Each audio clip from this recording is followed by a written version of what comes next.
ലോക്സഭാ തെരഞ്ഞെടുപ്പിലെ തോൽവിയാണ് CPM നേതൃയോഗങ്ങളിലെ പ്രധാന ചർച്ച. 20 സീറ്റിൽ മത്സരിച്ച ഇടതുമുന്നണിക്ക് ഇത്തവണ ജയിക്കാനായത് ഒരു സീറ്റിൽ മാത്രമാണ്. ഇതിന്റെ കാരണം കണ്ടെത്തി തിരുത്തൽ നടപടിയിലേക്ക് കടക്കാനാണ് നേതൃയോഗത്തിന്റെ പ്രധാന ലക്ഷ്യം. ഇന്നും നാളെയും CPM സംസ്ഥാന സെക്രട്ടേറിയറ്റും പിന്നീടുള്ള 3 ദിവസം സംസ്ഥാന കമ്മിറ്റിയുമാണ് ചേർന്നത്.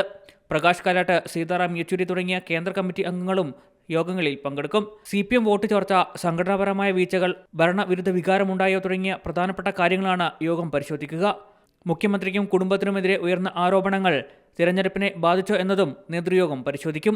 തോൽവിയുടെ കാരണം ഭരണവിരുദ്ധ വികാരമല്ലെന്നാണ് തിരഞ്ഞെടുപ്പിന് ശേഷം മുഖ്യമന്ത്രി പറഞ്ഞത്. എന്നാൽ നല്ല രീതിയിൽ തോറ്റെന്നും ഇഴകീറി പരിശോധിക്കുമെന്നുമാണ് പാർട്ടി സെക്രട്ടറി MV ഗോവിന്ദൻ തോൽവിയോട് പ്രതികരിച്ചത്. CPI ജില്ലാ കൗൺസിലിലും വലിയ വിമർശനമാണ് CPMനെതിരെ ഉയർന്നിരിക്കുന്നത്. ന്യൂനപക്ഷ പ്രീണനം സർക്കാരിന് തിരിച്ചടിയായി. പൗരത്വ യോഗങ്ങൾ മതയോഗങ്ങളായി മാറി. മുഖ്യമന്ത്രിയുടെ ധാർഷ്ട്യം തോൽവിക്ക് കാരണമായെന്നുമാണ് CPIയുടെ വിമർശനം. ഇക്കാര്യങ്ങളും ഒരുപക്ഷേ നേതൃയോഗങ്ങളിൽ ചർച്ചയായേക്കും.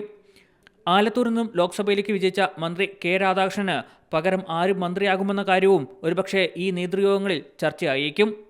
മലയാളം ന്യൂസ്, തിരുവനന്തപുരം. പുതിയ വാർത്തകളും വിശേഷങ്ങളും ഇനി വിരൽ തുമ്പിൽ. എല്ലാ ഡിജിറ്റൽ പ്ലാറ്റ്ഫോമുകളിലും ഇപ്പോൾ മലയാളം ന്യൂസ് ലഭ്യം.